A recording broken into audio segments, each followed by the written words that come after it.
This episode is brought to you by Shopify. Selling a little or a lot? Do your thing however you cha-ching with Shopify, the global commerce platform that helps you sell at every stage of your business. Shopify helps you turn browsers into buyers with the internet's best converting checkout. 36% better on average compared to other leading commerce platforms. Get a $1 per month trial period at shopify.com/offer23. Hey, I'm Ryan Reynolds, owner of Mint Mobile, with a message for everyone paying big wireless way too much. Please, for the love of everything good in this world, stop. With Mint, you can get premium wireless for just $15 a month. Of course, if you enjoy overpaying, no judgments, but that's weird. Okay, one judgment. Anyway, give it a try at mintmobile.com/switch. New activation and upfront payment for 3-month plan required. Taxes and fees extra. Additional restrictions apply. See mintmobile.com for full terms. This episode is brought to you by Shopify. Selling a little or a lot? Do your thing however you cha-ching with Shopify, the global commerce platform that helps you sell at every stage of your business. Shopify helps you turn browsers into buyers with the internet's best converting checkout. 36% better on average compared to other leading commerce platforms. Get a $1 per month trial period at shopify.com/offer23. Ryan Reynolds here from Mint Mobile. Not only have I been the owner of Mint Mobile for the last few years, I've also been a customer. I don't know if you knew this, but anyone can get the same premium wireless for $15 a month plan that I've been enjoying. It's not just for celebrities, so do like I did and have one of your assistants switch you to Mint Mobile today. I'm told it's super easy to do at mintmobile.com/switch. New activation and upfront payment for 3-month plan required. Taxes and fees extra. Additional restrictions apply. See mintmobile.com for full terms. Hey, I'm Ryan Reynolds, owner of Mint Mobile, with a message for everyone paying big wireless way too much. Please, for the love of everything good in this world, stop. With Mint, you can get premium wireless for just $15 a month. Of course, if you enjoy overpaying, no judgments, but that's weird. Okay, one judgment. Anyway, give it a try at mintmobile.com/switch. New activation and upfront payment for 3-month plan required. Taxes and fees extra. Additional restrictions apply. See mintmobile.com for full terms. 'Tis the season to shine with H&M. Discover the holiday collection and find fashionable pieces for your wardrobe or for under the tree. Get inspired and dazzle with this year's glam. From tuxedo styles, bow detailed pieces, impressive prints, and more. From unforgettable looks to unforgettable gifts. With fashion finds to home decor, find it all at H&M. Treat your loved ones and yourself this season. Shop in-store or at hm.com. This episode is brought to you by Shopify. Selling a little or a lot? Do your thing however you cha-ching with Shopify, the global commerce platform that helps you sell at every stage of your business. Shopify helps you turn browsers into buyers with the internet's best converting checkout. 36% better on average compared to other leading commerce platforms. Get a $1 per month trial period at shopify.com/offer23. 'Tis the season to shine with H&M. Discover the holiday collection and find fashionable pieces for your wardrobe or for under the tree. Get inspired and dazzle with this year's glam. From tuxedo styles, bow detailed pieces, impressive prints, and more. From unforgettable looks to unforgettable gifts. With fashion finds to home decor, find it all at H&M. Treat your loved ones and yourself this season. Shop in-store or at hm.com. One of my colleagues, we were in a meeting the other day, and she said, I'm really good at running away from the now. And I was like, oh my gosh, that totally hits home. I'm really good at running away from the now. And I knew what she meant. What she meant is, I'm really good at running away from being intentional. I'm really good at running away from being in the present moment.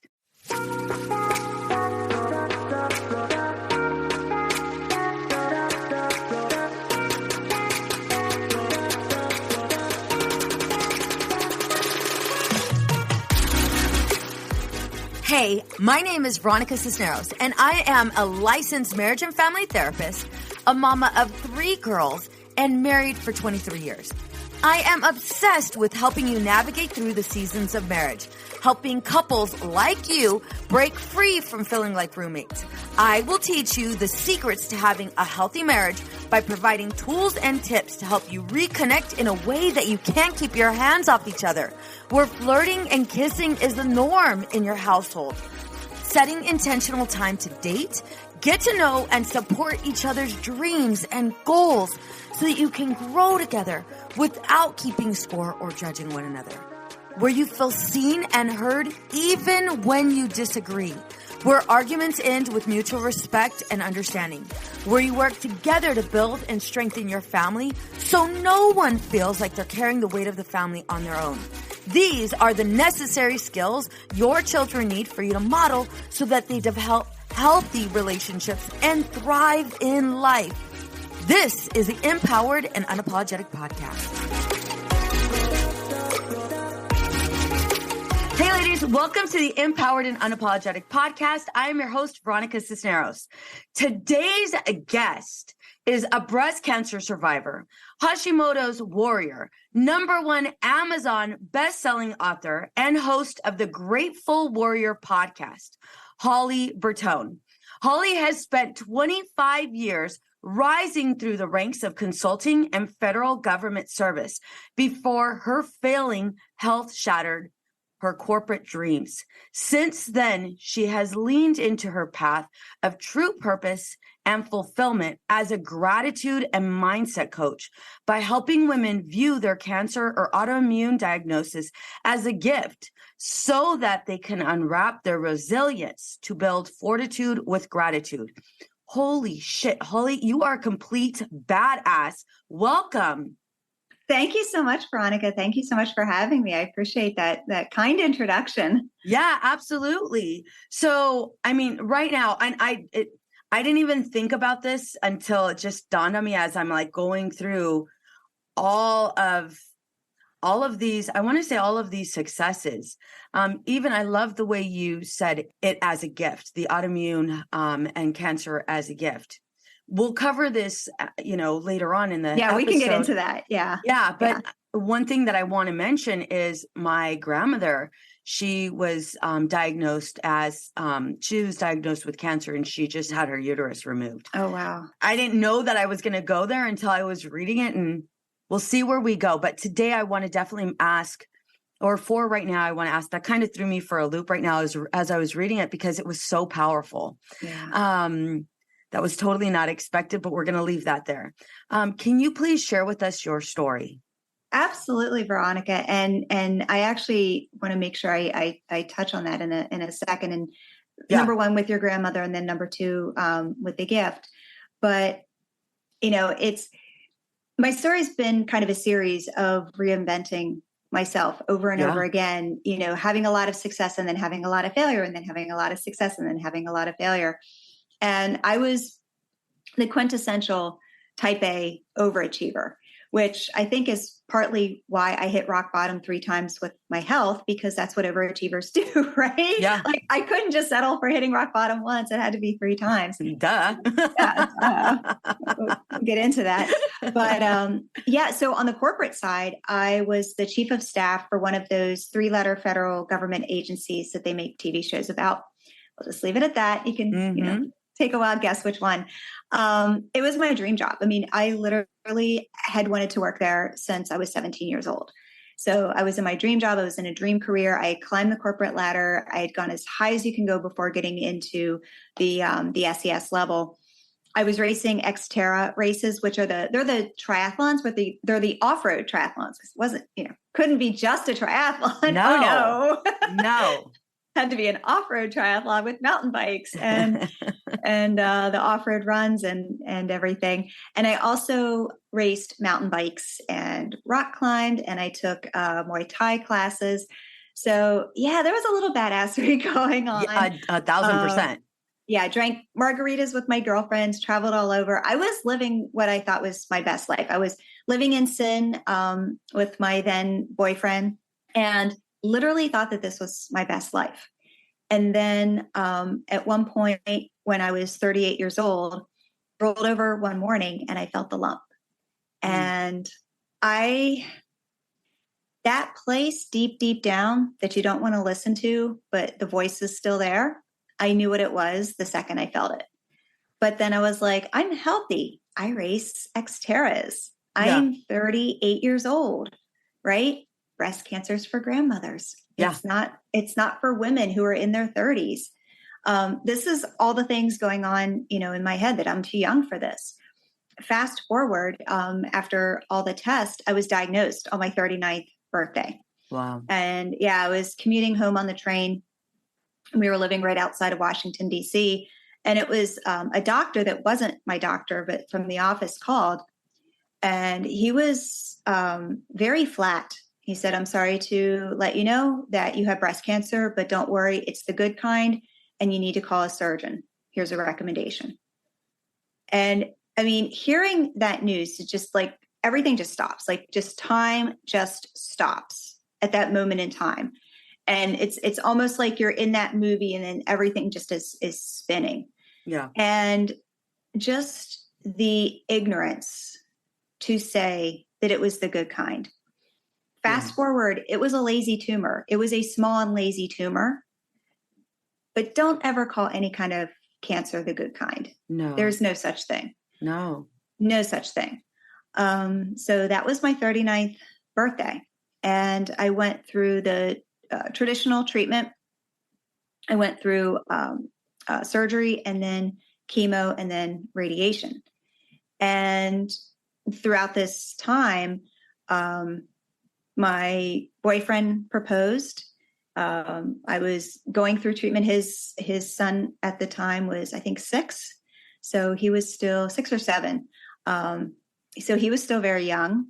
And, we would be on the couch together and he'd put on SpongeBob and, he called me stepmom, so he's like, stepmom, let's watch SpongeBob. It'll make your cancer better. It was very cute. At that age, they just, they just don't know. I was a PTA mom. I'd go into class and I'd wear a pink wig because I was bald.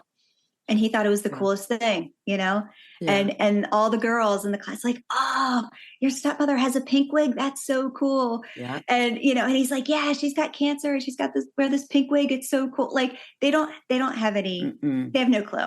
And to go through treatment and to kind of be in that place to watch the innocence of all of this was very special. And a shout out to your listeners who are from blended families, because it's a very special place to begin with. And then you add on, something like this. But yeah, he was a trooper, and, trying to be a sexy fiance and all of the things. And, I smelled like chemo funk. I was missing part of my breast. I was thrown into chemical menopause. I mean, all of these things.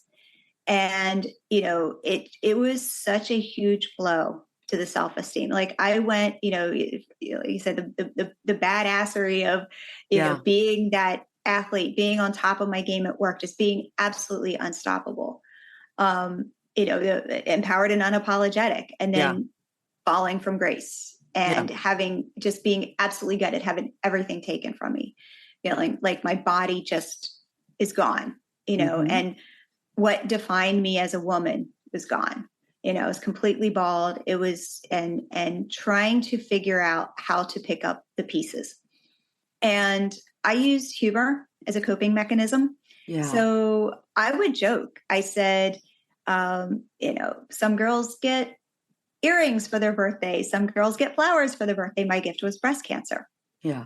I said it so many times in jest, trying to cope, trying to find a way to cope. Right? That was the only reason I was saying that. And at some point, I started to believe myself. The words that we say are very powerful. 1000%. Because at some point, it was about a month or two after the diagnosis and kind of after the dust settled with everything. And I was on a track, with my plan, with my treatment plan, that I just felt this peace about me. That I was like, okay, it is a gift. I had no idea what it meant at the time. No clue, right? No idea. This was back in 2010. I had no idea what was ahead of me. I just knew that it was a gift because I said it so many times to myself. Fast forward, when treatment ended, I kept getting sicker. I did not get better. And all throughout treatment, I kept pushing myself. I was still working. They gave me all the accommodations in the world, but I refused because I had an office to run. I had, as a manager, I had people and responsibilities, and I didn't want cancer to change anything. So I kept running a million miles an hour. So in addition to my life as, with a high-powered management job and stress and, being athletic and being a PTA mom and a new fiance, a new stepmother, all of the things, I was now added cancer treatment to my week. Already full schedule. Already full schedule. So you know how they say when like God gives you a whisper and then he kind of gives you a louder voice and then all of a sudden there's a bunch of screaming. So my body was screaming. I didn't listen to the quieter voices. No.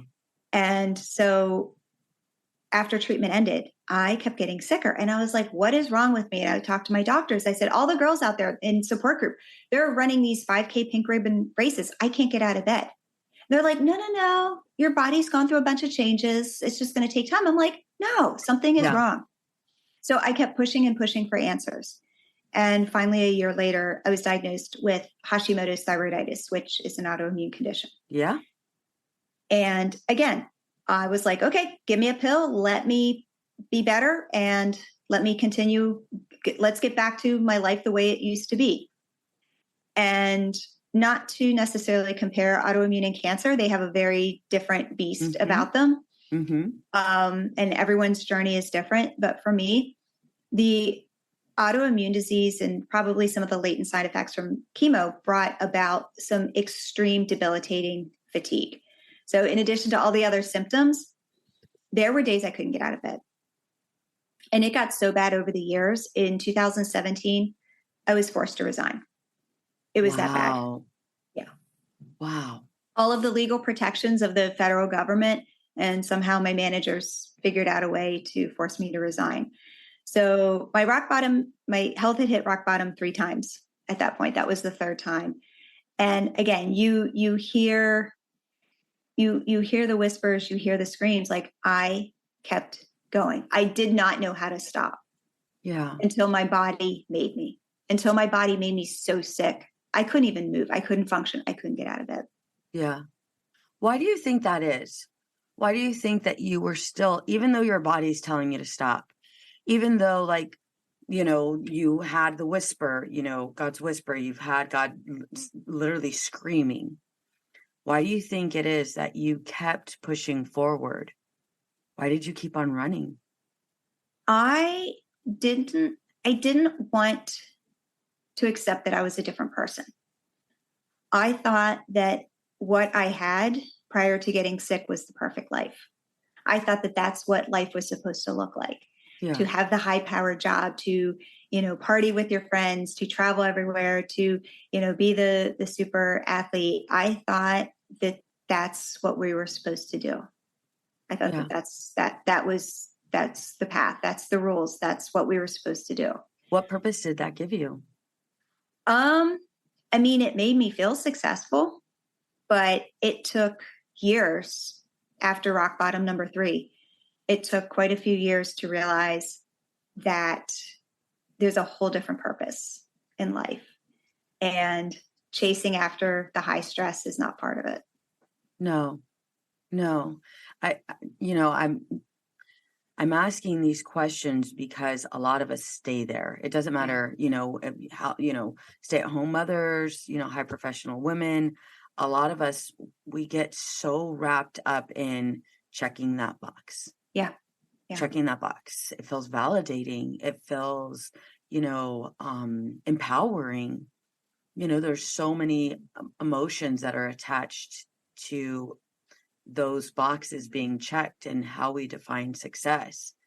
But one of my colleagues, we were in a meeting the other day, and she said, I'm really good at running away from the now. And I was like, oh my gosh, that like totally hits, like that totally hits home. I'm really good at running away from the now. And I knew what she meant. What she meant is, I'm really good at running away from being intentional. I'm really good at running away from being in the present moment. And I know I've been guilty of that myself. And there are still times, even though I know better, I think we all know better, that I'm still there. And so it sounds like one of the biggest things you weren't willing to admit is just that, like, no, Holly, this isn't good. Like, you really need a rest. And this is getting worse. Yeah. What did that mean? So if you were sick, or if you were dying, or if you were like, whatever term, I'm not even sure whatever term you want to wrap, or you had at that moment, but what did that mean to you? Actually, I have a kind of a quick story to share that I think will answer that question. Yeah. So right before I was forced to resign and things were at their worst. And I remember, coming home from work and, homework and dinner and all the things and just going nonstop. Yeah. And I'm like, I remember reading about, you're supposed to reduce your stress, right? So I remember I ran downstairs. That's where the bathtub was. And I turned on the water. And, it takes a few minutes, right, for the bathtub to fill up. And I remember standing there in my head, like, hurry up, hurry up, hurry up. Yeah. Like, to the water. Yeah. The water's going to fill when the water fills. There's nothing I can do that's going to make it fill any faster. But I can do like 10 other things. Right. Right. And I'm there and like, my heart is racing, like, hurry up, hurry up, hurry up. I need to relax. Yeah. And I get in the tub and I was like, looking at the time, I'm like, okay, I've got 10 minutes, relax, go. Yeah. How many things are wrong with that? Is there a problem if I'm like, oh my God, I totally identify with that? Yeah. Hurry up, water. Yeah, no, right. 1,000%. But I think we can all, that's the problem. We can all relate to that. I know. I didn't know I was in it. I didn't know I was in it. I did not know. I didn't know how bad it was.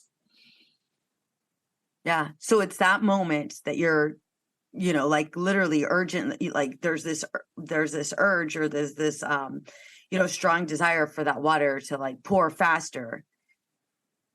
Yeah. So after you had that like light bulb moment, wait a minute, I'm trying to hurry up and relax. Was that the turning point? No, it was when I was forced to resign and I had kind of everything taken away from me again, hitting rock bottom for the third time. And I mean, there were days I couldn't get out of bed, but I would figure out a way to, make dinner for the family and to make sure that, house was still running, even, doing what I could, even though my body was still saying rest and stop. And I realized that, this is not the way it's supposed to be. No. Like, I did not sign up for this, and something has to change. And just realizing that I needed to take some responsibility for my health, that if I continue down this path, I don't know what's going to happen. So I went back to school. Yeah. I went online and became a certified natural health coach. At the time, had no interest in actually coaching clients, which I do now. It was for me. It was for me to kind of get back to the basics, realizing that, all of those years of being an athlete, I would, eat bagels for breakfast and consider a bag of M&Ms lunch. I would have 6 cans of Coca-Cola a day. A pint of ice cream was dinner. I mean, my diet was atrocious. Yeah. I was in a high stress job. My diet was atrocious. I was pushing myself physically, mentally, emotionally, everything. And, going back to school and kind of taking that assessment of myself and realizing there's a better way out there. Why do you think that is? Like, one thing I heard you say over and over, and again, I can totally relate with this. If I stop running, if I stop doing all of these things, then I'm a failure. I'm unworthy. Yeah. Right? I don't have purpose. Yeah, exactly. I have no purpose. And the minute that job was taken from you, it's like now somebody's validating that I have no purpose. And at that point, I have like literally, I mean, you probably do. And yes, you do. But in that moment, it was like, I've hit rock bottom and I figured it out. I got my ass up and I kept on going. And then, I got this diagnosis. I got this diagnosis. It's okay. I'm going to keep on running. Like, it's fine. It's fine. And then I'm going to rest. And then I'm going to do this. And then I'm going to still be sexy for my fiance. And I'm still going to show up. I'm going to show up. I'm going to keep on doing this. But the minute that job was taken away, it's like, holy shit. Like, that was such a huge piece of my there's identity. like no more magic tricks. Like, I'm out of magic tricks. Yeah, you're absolutely right on that.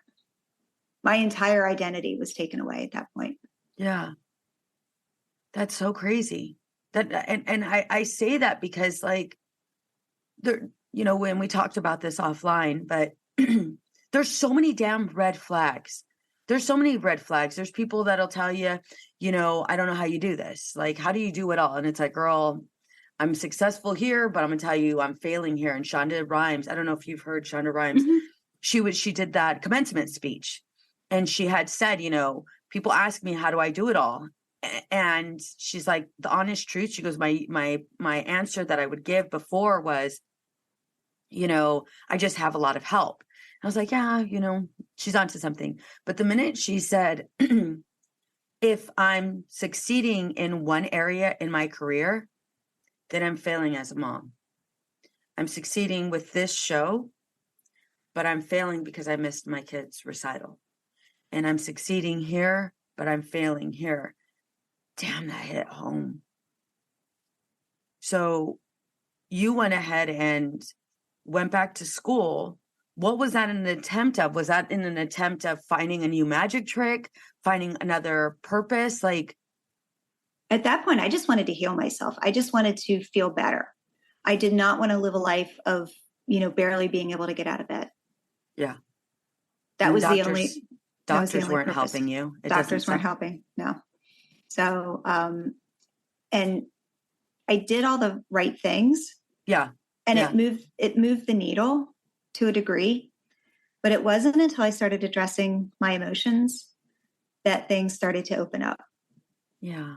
And it's funny. It's and I work with this every week with my own coach, and it's just the go, but you got to stop and be in the flow too. Yeah. And to stop and be present, to stop and be in the feels, and to stop and address all that stuff from the past that's going to keep coming up. That's going to keep it's I like to call it the monster under the bed, whether you're looking for it or not, whether you check every night or not, that monster is still under the bed until you address it. Yeah. And, just being bullied as a child, like I had a great childhood, but I was bullied, and I was living a very unhealthy and stressful life. And, there was a lot of risk factors that went into, I can't wave a magic wand and go back in time and say, this is the exact reason I got sick. But there was a lot of reasons, there was a lot of factors that played into it. And it wasn't until I started really swimming upstream and looking at the root cause and looking at my lifestyle and addressing the emotional component and the mindset component and realizing that was really the key to start opening the doors. Yeah. And realizing that my life was not about the go, that my life needed to be more about the purpose. How did gratitude come in? So when I was growing up, my mother's life mantra, she kept saying, it builds fortitude, it builds fortitude. And she had some health issues her entire life. So I kind of witnessed her, and I always thought, oh, it's the, like, when you're kind of down and out, it's the fortitude, like that's what, that's what makes you stronger. Right. Yeah. And she actually passed in 2019.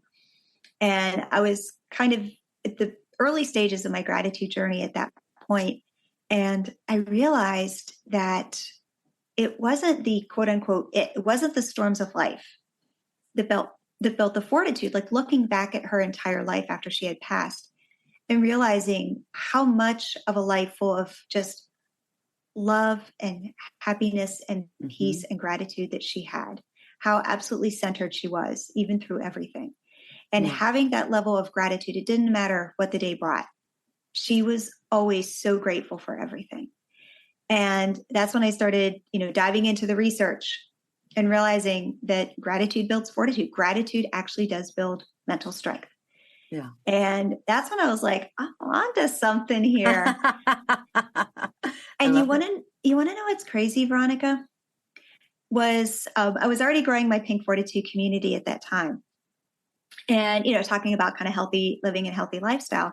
And I brought gratitude to my community. Mm-hmm. Mm-hmm. You want to know what happened? It was such a foreign concept. And a lot of the women that I work with have similar types of health challenges. Yeah. And they couldn't even grasp the concept of gratitude because it was a very similar concept as self-love and self-worth and having that, that level of confidence, right? It's all kind of playing in the same game, the love and the happiness, right? They all play in the same circle. They all play in the same sandbox. Yeah. And having gone through those challenges myself, I realized that, wow, that's really powerful when gratitude isn't landing, when someone doesn't feel worthy of gratitude. And that's when I was like, okay, things need to shift here because you are worthy. You are worthy of gratitude. You are worthy of love. You are worthy of loving yourself. Yeah. You are worthy, period. And gratitude's just, I call it the gateway drug. It opens the doors to so many things. What doors did it open for you? It took a while. Mm-hmm. It opened up a level of self-love that I didn't realize was possible. Yeah. It opened up a level of worthiness that I did not think was possible. It opened up a sense of purpose that I didn't think was possible. It opened up a sense of taking care of my body and nourishing my body rather than just beating my body up, either as a competitive athlete or as someone who is sick. Yeah. To just honor my body in whatever capacity the day brings, to honor it, to feed it, to nourish it. Every single cell of our body, it responds to the food we eat, what we drink, our thoughts, our emotions, what we tell ourselves. And just that level of the self-love, the self-worth, the confidence, and just being able to be in a place where I actually love my body and honor my body again. I love that.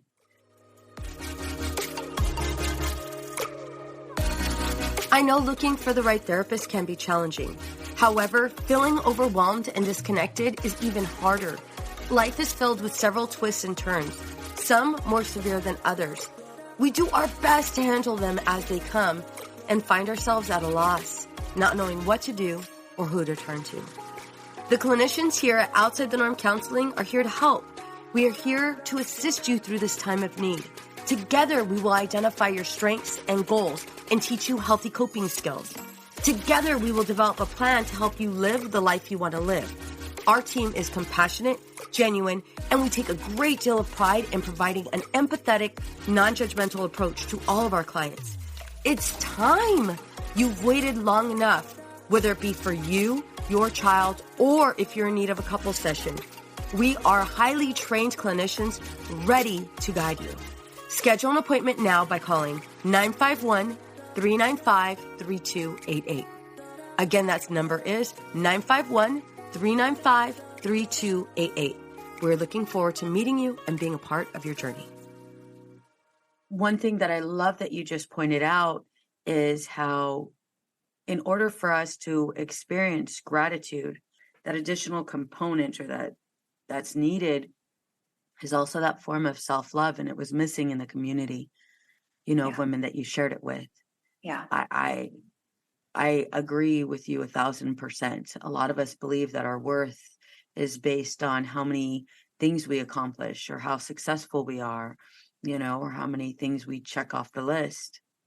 But the reality is being able to love yourself versus trying to seek that validation and that acceptance from other people. It's so powerful. It's so powerful. And I know in my experience, by being able to do that, I'm being work in progress for the rest of my life, right? Oh, we all are, right? But I know for me, one thing that I constantly do, and I want to ask what you do to practice gratitude. One thing I'll do is before I would wake up and grab my phone, automatically grab my phone and check my emails. I told my husband, if I'm going to cheat on you, it's definitely with my phone or my laptop, because I'm checking the email and there's not a man on the other side of it. Right. There's an email, there's a task, there's a, a to-do list, right? And I was very, very guilty of that. Where my house is at, there's a lot of hot air balloons. And so every morning, as long as it's a nice day, I'll wake up to the hot air balloons. And so I'll just roll over and I see them, in my backyard, literally. And it's for me, it's me taking that moment to just experience peace, and thankful that I woke up that morning, thankful that I have, my family, my kids, my health, whatever it is, thankful that I'm alive. But it's like that has become so important to me every single morning, no matter what time I wake up at, every single morning, to roll over, because usually I'm sleeping on my husband's like, he tends to be a bed hog. He won't admit it, but I'll roll over, and it's like that moment where I get to experience just, I don't want to say all that life has to offer, but yeah, like being alive, participating in the moment. It's so special to me. In what ways do you practice gratitude? Yeah, that is so beautiful. Thank you for sharing that. And, I used to be that person that the second my eyes would open, that I had the million things going through my head. I got to do this. Yeah. I got to do this. I got to do this. And like, it was like nonstop. And to be in that place, like you said, you just kind of wake up and you're in that place of peace. Yeah. So, interestingly, the traditional way, and I did this as well, they talk about making a list of 3 things you're grateful for. But what I found is that so many people, it's a list. Yeah. It's not actually gratitude. Why is it the damn list? Right. What is up with the list? We're back to the list. Like we're checking the box. And I think that that's one of the big reasons why gratitude, I don't necessarily want to say is failing people, but just isn't working to its optimal capacity. Yeah. And, if you feel good in that moment, but it's not a part of you, right? Gratitude can either be a checkbox, something that you do, or it can be a part of your DNA. It can be part of every single cell and every single fiber in your body. Yeah. So, instead of the list of 3 things, to focus on something, whether it's 1 or 2 or 3, whatever, and just go really deep. Just go really, really deep with how you feel and everything about that, every single nuance about that person, that experience, that feeling, that everything. Yes. And at some point, it's not a light switch. It's not like you're going to wake up one day and you're going to say, okay, today's the day that gratitude's not something I do and it's who I am. It doesn't work that way, but it happens gradually over time. And, at some point it stops being something that you do and starts being who you are. Yeah. And I actually use gratitude as a part of my meditation in the morning. I'm a certified 6-phase meditation facilitator. Okay. So it's actually part of phase 2, and it's a huge piece of my meditation in the morning. Yeah. But in terms of actually, kind of quote unquote practicing gratitude, I don't practice gratitude anymore. If that sounds kind of crazy, I'm a gratitude and mindset coach, and I admit that I don't practice gratitude because it's a part of me 24/7. Yep. I am grateful through it all, through the good times, the bad times, through what's currently going on, for whatever's going to happen in the future, good, bad, or otherwise. Like, I'm grateful for all of it. And it's just it's a totally different mindset. And, and it does take a while to get to that place. Mm-hmm. But, and until you're there, to be in that place, that gratitude's like going to the gym. You gotta exercise that muscle every single day. Mm-hmm. until you actually start feeling, that mental strength that comes with it. How did that shift your health, the relationships you were in? So you now adopting this new behavior, this new mindset, how did that shift your life for the better? I used to live in a world of past and future. Mm-hmm. So, looking back at the things in the past that happened in a place of resentment or anger or shame or frustration or guilt or whatever, pick a colorful emotion, right? Yeah. And then looking at the future in a place of anxiety and fear and worry and all of the things. And I think the most profound thing that gratitude has done is that I'm not saying there's no more, but the level of past and the level of future is very minimal. Mm-hmm. And it's all about the present.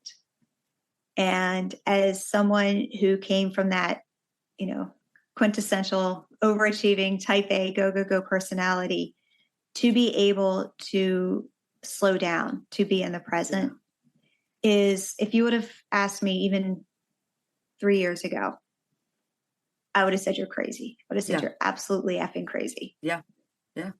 I did not think it was possible. I used to think that people were in the present. We're so weird. Yeah. Right? There's like weird. They're like hugging trees somewhere. Right. Yeah. Unicorns and glitter and I joined the club. But, it's interesting.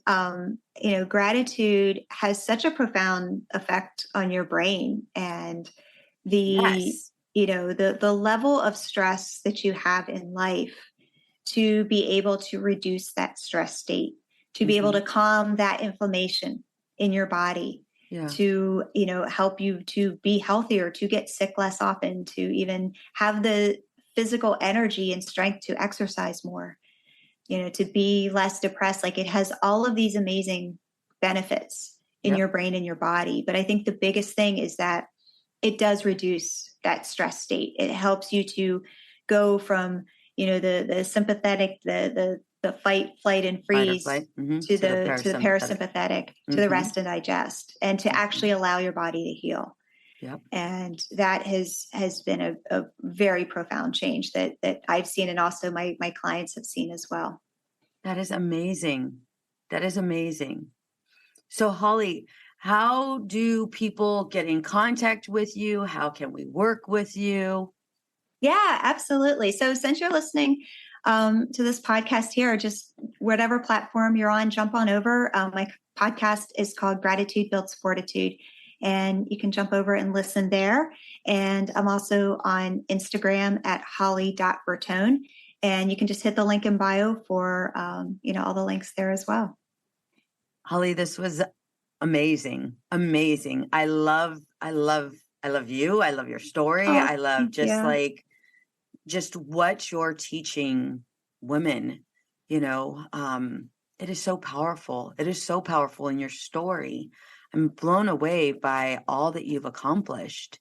And one of your biggest successes is finding yourself. Yeah. And ultimately truly healing yourself. Yeah. Not a lot of us can say that. Thank you so much for having me. It's just been such an honor to be here. And I look forward to connecting with everyone. Absolutely. Thank you again.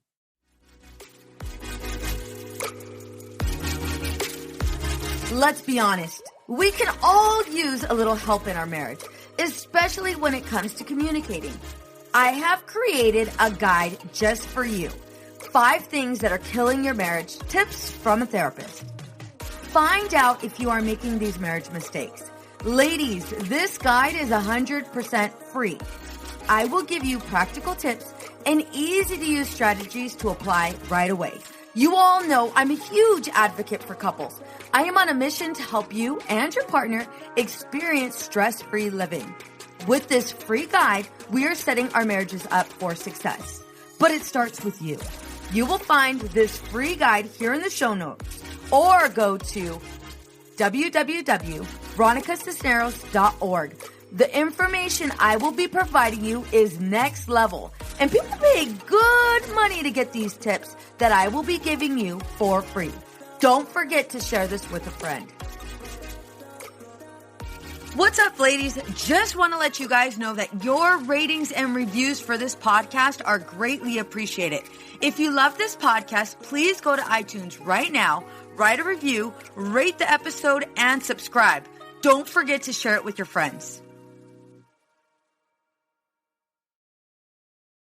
It's easy to blame ourselves for our struggles with alcohol. We see people around us being able to control their drinking without any consequences, yet no matter what we try, we can't seem to figure it out for ourselves. My name is Jillian Teets, and I am the host of the Sober Powered podcast, where I use my biochemistry background to explain the latest research in addiction and help you understand both why you drink the way you do and how to develop the skills and mindset you need to find freedom from alcohol. I discuss topics like why we think about our drinking 24/7, why we have no off switch, and why we crave alcohol. If you're struggling with your drinking or you know someone who is, then I hope that you will check out the Sober Powered podcast. New episodes every Friday. See you there.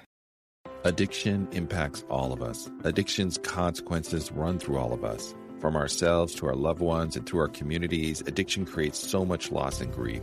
My name is Dwayne Osterlin, and I'm the host of the Addicted Mind podcast, a show featuring personal stories, expert guests, and vital information about addiction and addiction recovery.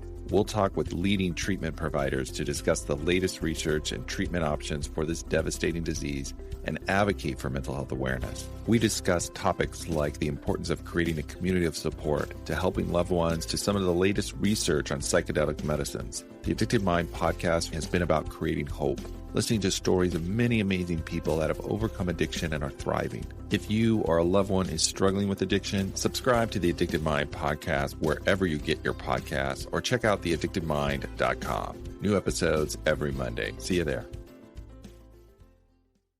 Addiction impacts all of us. Addiction's consequences run through all of us. From ourselves to our loved ones and through our communities, addiction creates so much loss and grief.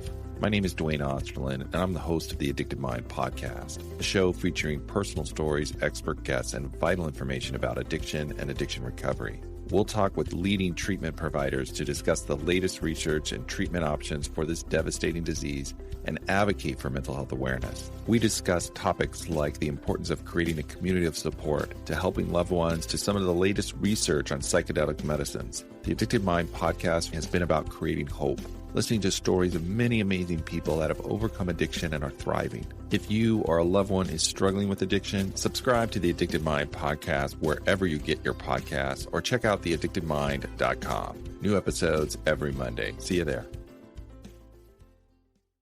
Addiction impacts all of us. Addiction's consequences run through all of us. From ourselves to our loved ones and through our communities, addiction creates so much loss and grief. My name is Dwayne Osterlin, and I'm the host of the Addicted Mind podcast, a show featuring personal stories, expert guests, and vital information about addiction and addiction recovery. We'll talk with leading treatment providers to discuss the latest research and treatment options for this devastating disease and advocate for mental health awareness. We discuss topics like the importance of creating a community of support to helping loved ones to some of the latest research on psychedelic medicines. The Addicted Mind podcast has been about creating hope, listening to stories of many amazing people that have overcome addiction and are thriving. If you or a loved one is struggling with addiction, subscribe to the Addicted Mind podcast wherever you get your podcasts, or check out theaddictedmind.com. New episodes every Monday. See you there. I know we've been taught that motherhood requires alcohol. I know we've been taught not to question our relationship with alcohol until we've lost everything. And I know we've been taught that if we do dare to examine our relationship with alcohol, we need to head straight to AA and declare ourselves an alcoholic who is powerless to alcohol forever. But what if all that isn't true? That's definitely not my story. I'm Suzanne, the host of the Sober Mom Life podcast. I'm an influencer who stopped drinking in January 2020, and since then, I've been telling the truth about motherhood, influencing, alcohol, and sobriety. If you suspect deep down that glass or 3 of wine at night might just be making motherhood harder, well, you're right. Come and join me as I chat with other sober and sober-curious moms. Let's laugh, cry, and normalize sobriety together, all while we reheat our coffee for the 4th time today. It's easy to blame ourselves for our struggles with alcohol. We see people around us being able to control their drinking without any consequences, yet no matter what we try, we can't seem to figure it out for ourselves. My name is Jillian Teets, and I am the host of the Sober Powered podcast, where I use my biochemistry background to explain the latest research in addiction and help you understand both why you drink the way you do and how to develop the skills and mindset you need to find freedom from alcohol. I discuss topics like why we think about our drinking 24/7, why we have no off switch, and why we crave alcohol. If you're struggling with your drinking or you know someone who is, then I hope that you will check out the Sober Powered podcast. New episodes every Friday. See you there. I know we've been taught that motherhood requires alcohol. I know we've been taught not to question our relationship with alcohol until we've lost everything. And I know we've been taught that if we do dare to examine our relationship with alcohol, we need to head straight to AA and declare ourselves an alcoholic who is powerless to alcohol forever. But what if all that isn't true? That's definitely not my story. I'm Suzanne, the host of the Sober Mom Life podcast. I'm an influencer who stopped drinking in January 2020, and since then, I've been telling the truth about motherhood, influencing, alcohol, and sobriety. If you suspect deep down that glass or 3 of wine at night might just be making motherhood harder, well, you're right. Come and join me as I chat with other sober and sober-curious moms. Let's laugh, cry, and normalize sobriety together, all while we reheat our coffee for the 4th time today.